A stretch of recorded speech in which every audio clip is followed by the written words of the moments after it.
El pasado 7 de julio, el mundo de la crónica social se conmoció por una noticia que dejó a todos en shock. La trágica pérdida de Michu, la exnovia de José Fernando Ortega y madre de su única hija, estremeció a familiares, amigos y seguidores. La encontraron sin vida en su propio domicilio en Arcos de la Frontera, unas horas que marcaron un antes y un después en la vida de quienes la querían. Desde aquel momento, la atención se centró en qué pasaría con Rocío, la pequeña que ahora se encuentra en el centro de una compleja lucha familiar, porque, en medio de la tristeza, surgieron dudas, enfrentamientos y tensiones que todavía siguen muy vivas. Dos bandos claramente definidos. Por un lado, el clan Ortega Mohedano, y por otro, los familiares de Michu, que no han dejado de dar su versión de los hechos en distintas entrevistas, en programas de televisión y en los medios de comunicación. La más reciente información revela que, en medio de toda esa confusión, Michu habría dejado por escrito sus últimas voluntades ante un notario, un documento que podría aclarar muchas de las incógnitas que rodean su muerte, y sobre todo, el destino de su hija Rocío. Pero antes de llegar a esa revelación, merece la pena analizar qué ha ocurrido desde aquel día fatídico,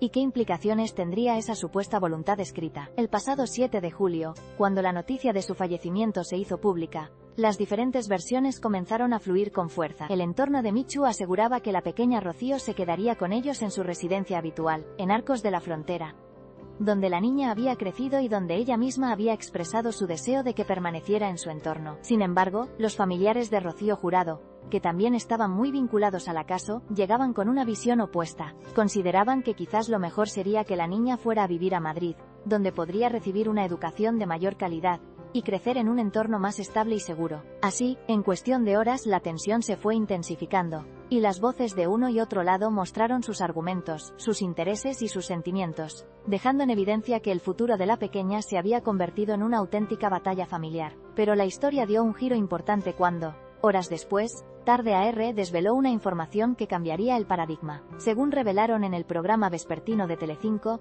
Michu sí que había dejado un testamento. Esto, que hasta entonces era una incógnita rodeada de rumores, quedó confirmado por una fuente muy cercana al caso. La misma fuente explicó que, el pasado día en que se confirmó su fallecimiento, el padre de Michu se puso en contacto con los Ortegas para comunicarles que existía un testamento y que este sería abierto en los próximos días. Una noticia que sin duda relajó en parte las tensiones y ofreció una pista clara sobre la previsión de Michu respecto al futuro de su hija. La gran pregunta que todos nos hacíamos era si realmente Michu había pensado en el futuro de Rocío, y si además había dejado instrucciones claras. La respuesta, según los expertos y la información oficial, es que sí. La confirmación de que existía un testamento en una notaría dio fin a las dudas que rodeaban su fallecimiento. Hasta ahora, muchos se preguntaban si había dejado o no un documento legal que especificara qué quería hacer con su pequeña y quién debería tener la custodia. Y la respuesta es que sí, que Michu fue previsora y, en un acto de gran responsabilidad, hizo un testamento en el que habría plasmado sus últimas voluntades. Este documento será clave para determinar quién tendrá la custodia de Rocío y qué planes se han establecido para su futuro. La existencia del testamento implica que familias enfrentadas tendrán que respetar la voluntad de la fallecida,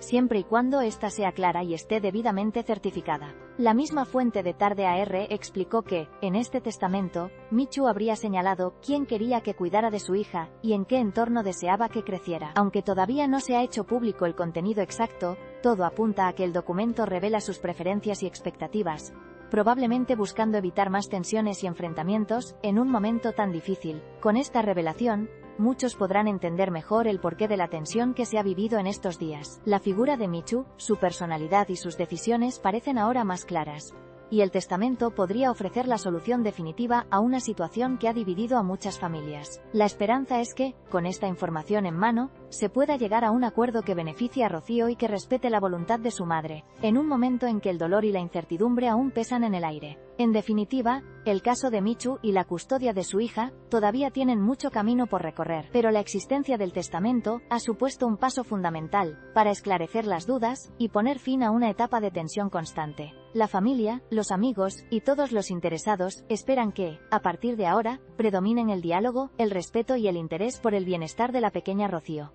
Porque al final, lo más importante en toda esta historia es que la vida de esa niña encuentre un camino lleno de amor, protección y esperanza, tal y como su madre seguramente deseaba.